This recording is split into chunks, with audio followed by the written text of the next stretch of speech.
Indian 2 അത് റിലീസായിട്ട് എന്തായിരുന്ന അവസ്ഥ എന്ന് നിങ്ങൾക്കറിയാലോ. അത് കഴിഞ്ഞിട്ട് നെക്സ്റ്റ് റിലീസാവുന്ന ശങ്കറിൻ്റെ സിനിമയാണ് ഗെയിം ചേഞ്ചർ.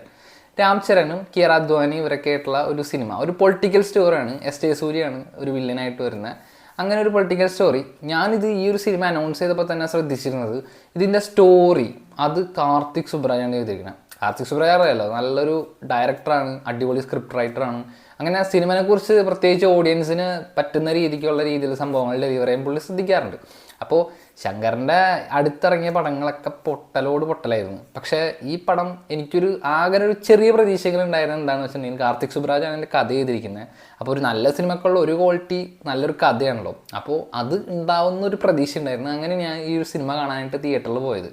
അപ്പോൾ എനിക്ക് ഈ ഒരു സിനിമ കണ്ടപ്പോൾ എനിക്ക് പേഴ്സണലി സിനിമയെ കുറിച്ച് പറയാനുള്ളത്, അഫ്കോഴ്സ് അതായത് ഒരു ശങ്കറിൻ്റെ പടമാണ്. അപ്പോൾ തിയേറ്റർ ക്വാളിറ്റി, തിയേറ്റർ എക്സ്പീരിയൻസ് അത് നിങ്ങൾക്ക് മസ്റ്റായിട്ട് എന്തായാലും പ്രതീക്ഷിക്കാം. അതിനുള്ള സംഭവങ്ങളുണ്ട്. ഗംഭീര വിഷ്വൽ ട്രീറ്റാണ്, പിന്നെ നല്ല സൗണ്ട് മിക്സിങ്ങും സംഭവം എല്ലാം ഗംഭീര സംഭവങ്ങളാണ്. പക്ഷേ കാർത്തിക് സുബ്രാജിന് പൊളിറ്റിക്കൽ സ്റ്റോറി ഉണ്ടാക്കാനോ അല്ലെങ്കിൽ കംപ്ലീറ്റ് പൊളിറ്റിക്കലായിട്ടൊരു സ്റ്റോറി ഉണ്ടാക്കാൻ പറ്റില്ല എന്ന് ഇതോടുകൂടി മനസ്സിലായി. കാരണം ആളുടെ ഒരു ഫീൽഡ് എന്ന് പറഞ്ഞിട്ടുണ്ടെങ്കിൽ ഒരു ഗാങ്സ്റ്റർ ടൈപ്പ് മൂവികളും അങ്ങനത്തെ ഒരു രീതി ആണെന്ന് ഈ ഒരു സിനിമ കണ്ടപ്പോൾ എനിക്ക് മനസ്സിലായി. കാരണം ഇത്രയും മോശം കഥ, ഇത്രയും മോശം കഥാപാത്രങ്ങൾ, ഇങ്ങനത്തെ ഒരു സംഭവമാണ് പുള്ളി ശങ്കറിന് സിനിമ ചെയ്യാനായിട്ട് കൊടുത്തത്. എന്തുകൊണ്ട് നന്നായി കാർത്തിക് സുബ്രാജ് തന്നെ ഈ ഒരു സിനിമ ഡയറക്റ്റ് ചെയ്തിരുന്നത്.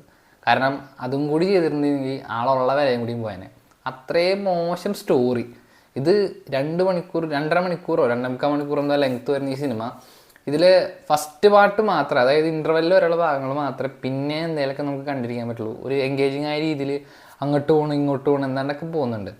സെക്കൻഡ് ഹാഫിൽ ഒരു പാസ്റ്റ്, ഏതോ ഒരു 80s 90s കാലഘട്ടത്തിലൊരു പാസ്റ്റും അത് കഴിഞ്ഞ് എന്തോന്നൊക്കെയാണ് കാണിക്കുന്നത്. ഇതിൽ JCB വെച്ചിട്ടൊക്കെ ഒരു സംഭവമുണ്ട്. തെലുങ്ക് സിനിമയുണ്ട്, അതായത് ശങ്കറിൻ്റെ ആദ്യത്തെ തെലുങ്ക് പടമാണെന്ന് എനിക്ക് തോന്നുന്നത്. തെലുങ്ക് സിനിമയിൽ നിങ്ങൾ പ്രതീക്ഷിക്കാവുന്ന സംഭവങ്ങളുണ്ടല്ലോ, അതിൻ്റെ അങ്ങേയറ്റാണ്. അതിൽ ബാലകയും പിന്നെ അവരൊന്നും ചെയ്തൊന്നും ഒന്നുമല്ല.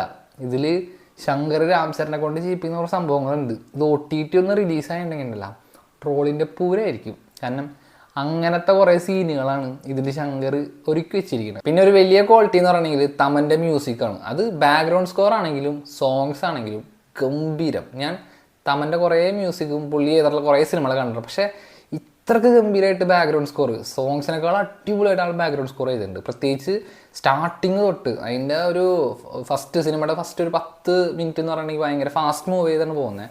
അപ്പോൾ ആ ഒരു ഫാസ്റ്റ് മൂവ്മെൻറ്റ്സ് നമുക്ക് ഫീൽ ചെയ്യാത്ത രീതിയിൽ അത്രയും എൻഗേജിങ് ആയി തിരുത്തുന്ന BGMസും ഇതെല്ലാം കൊടുത്ത് മൊത്തത്തിൽ ഇൻ്റർവെല്ലാണെങ്കിലും എല്ലാ സെക്ഷനിലും കറക്റ്റ് BGMസുകൾ പ്ലേസ് ചെയ്തിട്ടുണ്ട്. തമൻ്റെ ഞാൻ കണ്ടതിൽ വെച്ചിട്ട് ഏറ്റവും ഡീസൻറ്റ് വർക്കാണ് ഇതിൽ തമൻ മ്യൂസിക്കിന് ചെയ്തിരിക്കുന്നത്. ആളുടെ BGM പിന്നെ പാട്ടാണെങ്കിലും നല്ല പാട്ടുകളും, പിന്നെ ശങ്കറിൻ്റെ സിനിമകളിലെ പാട്ടുകൾ അറിയാലോ, ഒരു വിഷ്വൽ ട്രീറ്റ് ആയിരിക്കും. അത് വെച്ച് നോക്കുകയാണെങ്കിൽ നല്ല പാട്ടുകളായിരുന്നു. എനിക്ക് തോന്നുന്നു ഞാൻ ഈ സിനിമ ഫുള്ള് കണ്ടിരിക്കുന്നതിനുള്ള ഒരു റീസൺ ഈ പാട്ടുകൾ മാത്രമായിരുന്നു. അതിൽ തന്നെ ഒരു പാട്ട് ലെങ്ത്ത് കാരണമാണെന്ന് അറിയാൻ പാടില്ല, സിനിമയിൽ നിന്ന് ഒഴിവാക്കിയിട്ടുണ്ട്. കാരണം ഇതിൻ്റെ ലിറിക്കൽ വീഡിയോ യൂട്യൂബിൽ അവൈലബിൾ ആണ്, പക്ഷേ ഇത് സിനിമയിൽ ഉണ്ടായിരുന്നില്ല. ഇതേപോലെ തന്നെ ഇന്ത്യൻ 2 ഉണ്ടായിരുന്നു. കാരണം ഇന്ത്യൻ 2 മാരാന്ന് പറഞ്ഞൊരു പാട്ടുണ്ട്. അത് ആ സിനിമ ഇറങ്ങിയിട്ടും ഇതുവരെ ആ പാട്ട് റിലീസായിട്ടില്ല. പക്ഷെ അങ്ങനെ ഒരു ഒഫീഷ്യൽ പാട്ട് അതിലുണ്ട്. അതിൻ്റെ ലിറിക്കൽ വീഡിയോ നമുക്ക് യൂട്യൂബിൽ അവൈലബിൾ ആണ്. അപ്പോൾ അതിലെന്ന് പറഞ്ഞാൽ ലെങ്ത്ത് തികയാണ്ടാണ്. കാരണം 3 മണിക്കൂർ അല്ലാണ്ട് തന്നെ ഇന്ത്യൻ 2 ഉണ്ട്. അപ്പോൾ ഇനി ആ പാട്ട് കൂടി കേട്ടിട്ടുണ്ടെങ്കിൽ ഉള്ള സമയം കൂടിയും പോകും.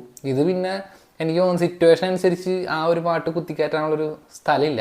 അതുകൊണ്ടായിരിക്കാം ഞാൻ വിചാരിച്ചു എൻഡിൽ ഇങ്ങനെ ക്രെഡിറ്റ്സിൻ്റെ ഒപ്പം ഇങ്ങോട്ട് ഇടുമെന്ന് വിചാരിച്ചു. പക്ഷേ അതും ചെയ്തില്ല. എന്തായാലും നന്നായി. ഇനി ആ ഒരു പാട്ടും കൂടി ഇട്ട് ലെങ്ത്ത് കൂട്ടി നശിപ്പിച്ചില്ല.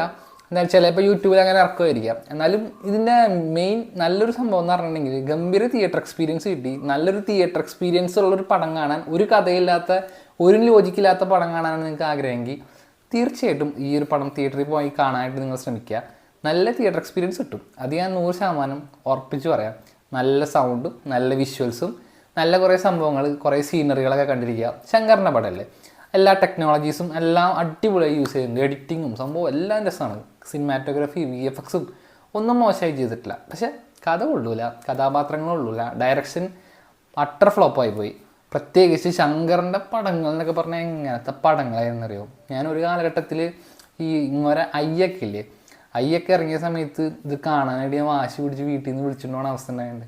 അത്രയും എനിക്ക് ഇഷ്ടമായിരുന്നു ഈ ഒരു ഡയറക്ടറിനെ. പക്ഷേ അടുത്ത് ഇറങ്ങിയ സിനിമകളല്ലാണ്ട് ഭയങ്കര പോക്കായിരുന്നു, ഒരു രക്ഷയില്ല. ഇന്ത്യൻ ടൂവിനേക്കാളും ബെറ്ററാണിത്, അത് ഞാൻ പറയാം കേട്ടോ. ഇന്ത്യൻ ടൂവിൻ്റെ അത്ര മോശമില്ല ഇത്, അതിനേക്കാളും ബെറ്റർ സിനിമയാണ് ഗെയിം ചേഞ്ചർ. ഇന്ത്യൻ ടു എനിക്കൊന്നും പറയാൻ പോലും പറ്റില്ല ആ ഒരു സിനിമയെ കുറിച്ചിട്ട്. പക്ഷേ ഗെയിം ചേഞ്ചർ അതിനേക്കാളും ഒരു ബെറ്റർ ആയിട്ടൊരു സിനിമയാണ്. പക്ഷേ എന്തുകൊണ്ടൊക്കെയോ കാർത്തിക് സുരാജിൻ്റെ സ്റ്റോറി ഒട്ടും സ്യൂട്ടാവുന്നില്ല. ഒരു എന്താ പറയുക, നമ്മൾ കണ്ട് ശീലിച്ച് വന്ന കുറേ പൊളിറ്റിക്കൽ സ്റ്റോറീസൊക്കെ ആയിട്ട് തന്നെ, പക്ഷേ അതിലുള്ള ട്വിസ്റ്റുകളൊക്കെ ആണെങ്കിൽ ഒട്ടും കാർത്തിക് സുരാജിൻ്റെ ഭാഗത്തു നിന്ന് ഇങ്ങനത്തെ ഒരു കഥ വന്നെന്ന് എങ്ങനെ എനിക്കിപ്പോഴും മനസ്സിലാവുന്നില്ല. അതായത് ആളെ എഴുതിയതാണെന്ന് തോന്നില്ല, അങ്ങനത്തെ രീതിയിലുള്ളൊരു സിനിമ. എന്തായാലും എന്നെ സംബന്ധിച്ച് നോക്കുകയാണെങ്കിൽ ഒരു ഗംഭീര തിയേറ്റർ എക്സ്പീരിയൻസ് കിട്ടി, പക്ഷെ ഒരു നല്ലൊരു സിനിമ എക്സ്പീരിയൻസ് എനിക്ക് കിട്ടിയില്ല. ഒരു തിയേറ്റർ സ്റ്റഫാണ് ഈ ഒരു പടം, നല്ലൊരു തിയേറ്റർ എക്സ്പീരിയൻസ് കാണണമെങ്കിൽ മാത്രം നിങ്ങൾക്ക് തിയേറ്റർ കാണാമെന്നാണ് എനിക്ക് തോന്നുന്നത്. ഇത് കണ്ടതിന് ശേഷമുള്ള എൻ്റെ പേഴ്സണൽ എക്സ്പീരിയൻസ്. 2.25 മണിക്കൂറൊക്കെ അത്യാവശ്യം ഉണ്ടെന്ന് തോന്നുന്നുണ്ട്. 2.25 മണിക്കൂർ 2.5 മണിക്കൂർ എന്തോ ലെങ്ത് ഉള്ളൂ. പക്ഷേ പ്രത്യേകിച്ച് ഇതിൻ്റെ ഫസ്റ്റ് ഹാഫും നമുക്കൊന്നും തോന്നിയില്ല, പിന്നെയാണ് ഇങ്ങനെയായി പോകുന്നത്. അപ്പോൾ ഇതാണ് എനിക്ക് ഈ സിനിമ കണ്ടിട്ട് തോന്നിയത്. ഓക്കെ, അപ്പോൾ നെക്സ്റ്റ് ഒരു സിനിമയെ കുറിച്ച് അടുത്തൊരു വീഡിയോയിൽ ഞാൻ പറയാം. ബൈ.